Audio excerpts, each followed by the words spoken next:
Let's now turn to the table because we've got Paul Finebaum and Bobby Carpenter with us. I want to start with you. Look, you mentioned it when we first saw the video of Tua on the field. He was a game-time decision because of the ankle. What do you think of Nick Saban's decision to even play him to begin with? Well, you heard Nick say, talking about he was able to play. But there's a difference, Nicole, from being healthy and being able to play. He really wasn't healthy last week. He was able to play, and you saw him go out there and put on a performance. But I would argue if LSU was in 2 weeks, he probably wouldn't have played last week. He wouldn't have played this week. He would have played then. So I'm not sure why he was out there. They should have let him sit this week, sit next week, get him ready for the Iron Bowl. It didn't really make sense to me of why he was playing because there's no way you're fully healthy only a few weeks after surgery. That's just not how your body works. Well, here's the reason why he was playing. Alabama lost a game to LSU, and the media, including myself, all week long said, it's a beauty contest. You got to go out there and run up the score.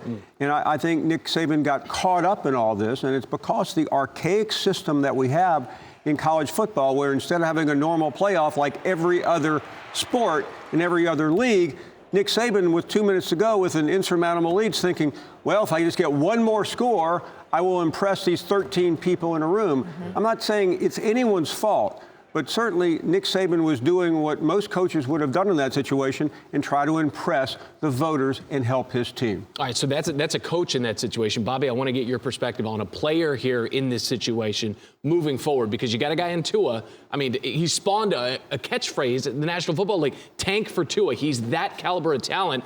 And potentially, I mean, we don't know. He may have sacrificed part of his NFL future based on playing in this game and suffering that injury. How does this impact other college players in a similar spot moving forward? Well, we've seen guys sit out of bowl games. We watched Nick Bosa sit out at times last year. Probably could have came back and maybe have been healthy at the very end of the season.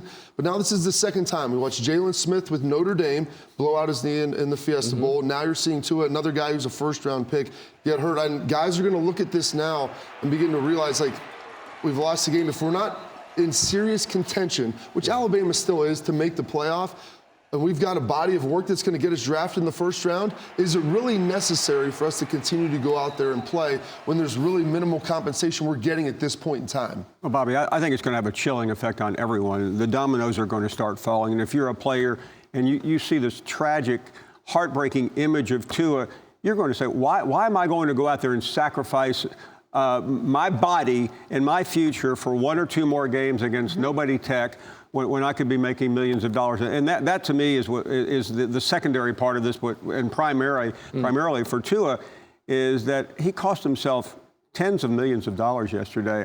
I think I talked to an NFL person last night, and he said, I'm not going to take him in the top part of the first round because he just seems to be too prone to injury, especially with what happened yesterday. So I think it's going to affect everything in college football moving forward. It's easy to play the blame game, but we're going to do it. So who do you blame?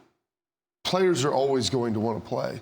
Part of the job of being a coach is protecting them from themselves. And so Tua, hey, I'm ready to go, coach. I want to go out there. I love my teammates. I want to help us win. Sometimes, hey, it's not worth it right now. You've got to sit down. You're going to rest. You're going to get fully healthy, not just ready to play. So I have to push this up at the adults in the room and the coaching staff making those choices. Well, it comes down to the coaching staff and especially the medical staff. I mean, Nick Saban looks to Dr. Kane and the rest of the professionals, and he asked them, can he go or not?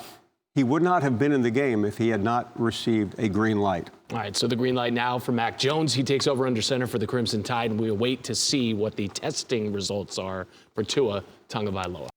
We're so glad you're watching ESPN on YouTube. For more sports and analysis, download the ESPN app. And for live streaming sports and premium content, make sure you subscribe to ESPN+. We'll see you there.